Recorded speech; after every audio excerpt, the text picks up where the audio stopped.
Voilà, bien-aimés, encore ce matin, que Dieu vous bénisse. Nous venons à peine de nous réveiller. Nous avons pensé que nous pouvons partager sur la parole de Dieu. Et juste même un verset, comme café matinal.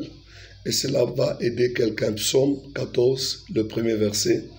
La Bible dit, « Le fou dit dans son cœur, il n'y a pas de Dieu. » Voilà.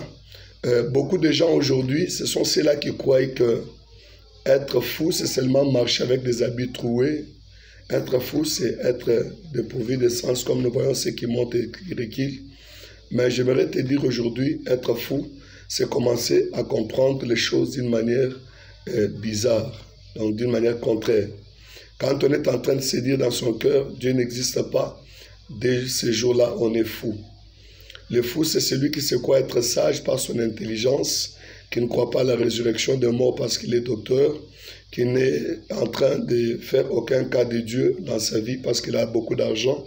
Le fou, c'est celui qui est en train de penser que tout ce qu'il y a comme avoir dans sa vie, ça lui mérite et Dieu n'a pas de place dans son cœur. Et c'est pourquoi il s'est dit, il n'y a pas de Dieu. Il s'est fait maître lui-même de sa vie.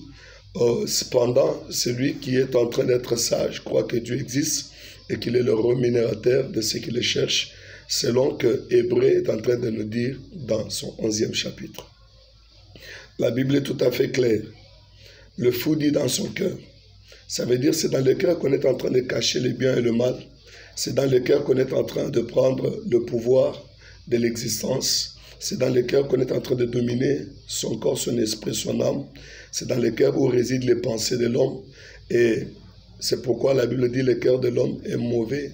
Et quand l'homme a un cœur mauvais, il est déjà un homme détruit. Il ne peut pas marcher dans une pensée correcte. Voilà que dans le cœur du fou, il y a une seule pensée. Dieu n'existe pas. Il n'y a pas de Dieu. Et lui-même se croit Dieu. Il y a eu des philosophes que nous avons appris à étudier à l'école. Je m'excuse.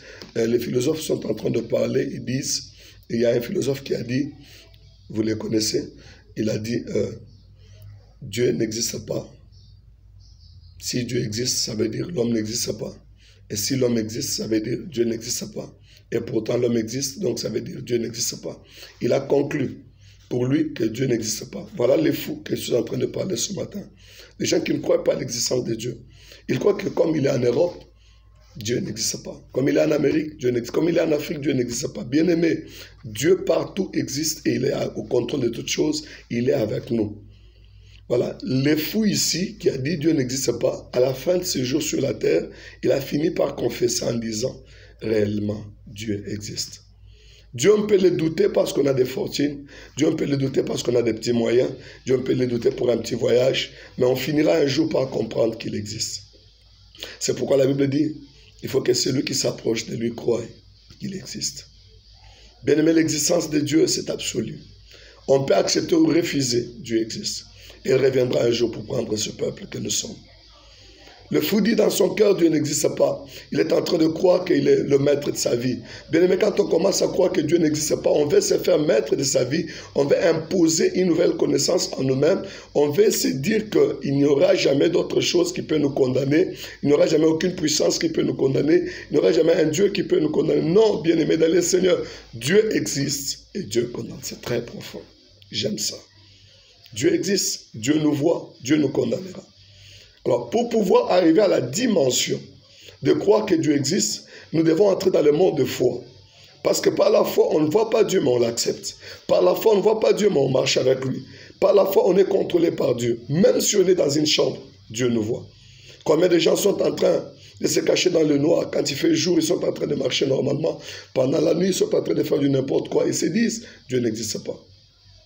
Regardez-moi, des boîtes de nuit ne s'ouvrent que de nuit. On appelle même ça boîte de nuit. Ça ne s'ouvre que les nuits. Bien aimé, quand on voit la nuit, on voit la puissance des ténèbres. Et quand on voit les ténèbres, c'est le Satan qui prime. Celui qui dit Dieu n'existe pas, il est antéchrist, il est contre Dieu et il doit vivre cette souffrance éternelle que la Bible est en train de nous promettre. Mais nous devons mettre beaucoup d'accent sur ce point en tant que prédicateur. Je me suis levé très tôt le matin et j'ai dit à quelqu'un, Dieu existe. Ce matin, bien-aimé, marche avec lui, il marchera avec toi. Dieu n'abandonne jamais ceux qui le cherchent. Dieu n'abandonne jamais ceux-là qui marchent avec lui. Il est très important de marcher avec le Seigneur. Perd tout, mais ne perd jamais la présence de Dieu. Que Dieu vous bénisse. Merci beaucoup.